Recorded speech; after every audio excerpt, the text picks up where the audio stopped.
एक समय की बात है। एक छोटे से गांव में एक किसान रहता था जिसका नाम था कमल। वह एक छोटे से घर में रहता था। कमल के रघु और रामू ये दो बेटे थे। रामू आवारा और शराबी था, पर रघु बहुत चतुर और मेहनती था। रघु छोटा था तब से ही खेती के कामों में कमल की मदद करता था, इसलिए उसे सारे खेती के काम आते थे। पिताश्री, आज से खेती के सारे काम मैं करूँगा। आपकी तबीयत भी खराब रहती है। ठीक है पुत्र, यदि जरूरत पड़े तो मुझे बताना, मैं आ जाऊंगा। रघु खेत जाता है।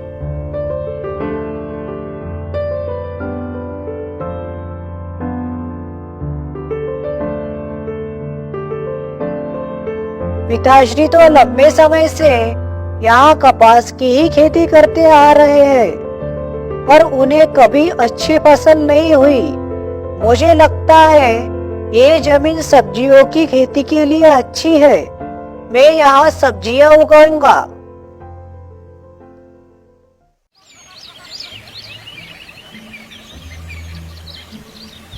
फिर दूसरे दिन रघु सब्जियों के लिए खेत तैयार करता है और सब्जियां लगा देता है। रघु की मेहनत और चतुराई के कारण कुछ ही दिनों में खेत सब्जियों से हरा भरा हो जाता है। रघु सब्जियां बाजार में बेचता है और अच्छे पैसे कमाने लगता है। कुछ ही दिनों में उसकी सारी गरीबी दूर हो जाती है और रघु अच्छा घर भी बना लेता है।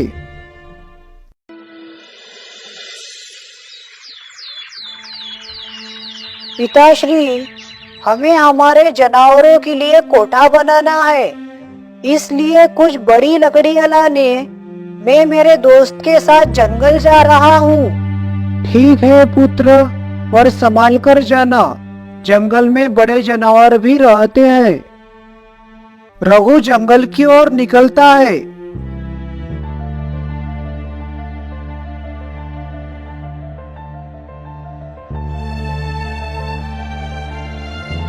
दया, मुझे लगता है ये पेड़ अच्छा रहेगा, हम इसे ही काटते हैं। तभी मौसम बदलने लगता है और हवाएं चालू हो जाती है। अरे ये क्या? ये अचानक काले बादल कैसे? लगता है बारिश आने वाली है। तभी बारिश चालू हो जाती है। दया, चलो कहीं छूटते हैं।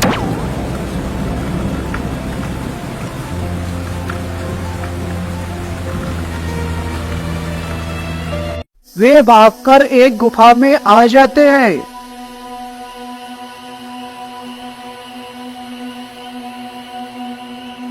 पता नहीं ये अचानक बारिश कैसे आ गई। हाँ, पर अच्छा हुआ हमें ये गुफा मिल गई। यहाँ हम आराम से बारिश रुकने तक रुक सकते हैं। और देखो, ये गुफा कितनी शांत और गर्म है।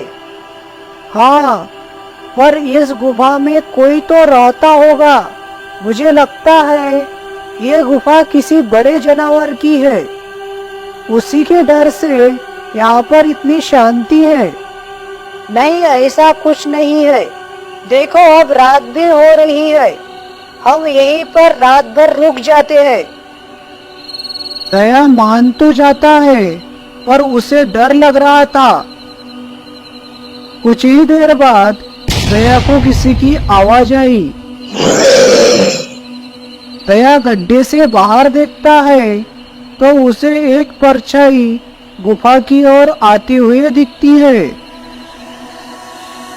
दया और डर जाता है और फिर से देखता है तो उसे शेर गुफा की ओर आता हुआ दिखता है। अरे अरे शशि, शेर शेर, रघु रघु रघु, शेर शेर शेर शेर आ गए, शेर। अरे क्या हुआ दया? शेर।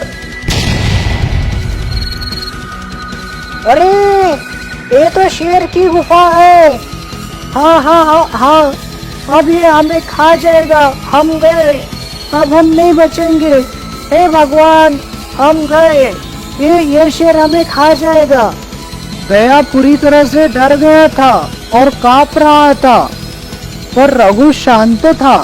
दया रुको, शांत हो जाओ, शांत हो जाओ दया, हमें कुछ नहीं होगा। मेरी बात सुनो, हम उस शेर को देख सकते हैं, पर वह हमें नहीं देख सकता। हाँ, पर वह अंदर आकर हमें खा जाएगा, अब हम नहीं बचेंगे। हे भगवान, मेरी बूढ़ी माँ की रक्षा करना। शांत हो जाओ दया, शांत हो जाओ, हमें कुछ नहीं होगा। मेरी बात सुनो, उसे नहीं पता कि यहाँ पर कौन है। फिर रघु दया को एक योजना बताता है। देखो वो आ रहा है, आज तो हमें पेट भर कर खाना मिलेगा।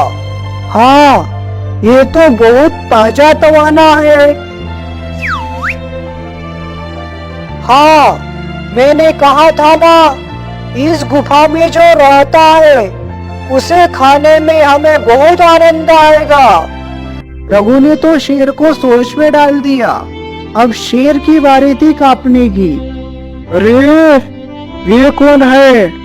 लगता है कोई बड़े प्राणी है जो मुझे खाने के लिए बैठे हैं।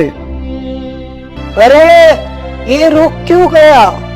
चलो हम ही जाकर उस पर हमला कर देते हैं। ये हम दोनों से तो नहीं लड़ पाएगा, ये मुझ पर हमला करने वाले हैं। अब मुझे भागना होगा। रघु की चाल काम कर गई और शेर वहाँ से डरकर भाग गया। देखो, भाग गया शेर। इसलिए गंभीर परिस्थिति आने पर इतना घबराने का नहीं, शांत होकर सोचने का। हमें कुछ ना कुछ तो रास्ता जरूर मिल जाता है। हाँ, मैं समझ गया, तुम्हें भी डर लगा था, पर तुमने दिमाग शांत रखा, तभी तुम्हें शेर से निपटने का रास्ता सोचा। हाँ, अब चलो घर।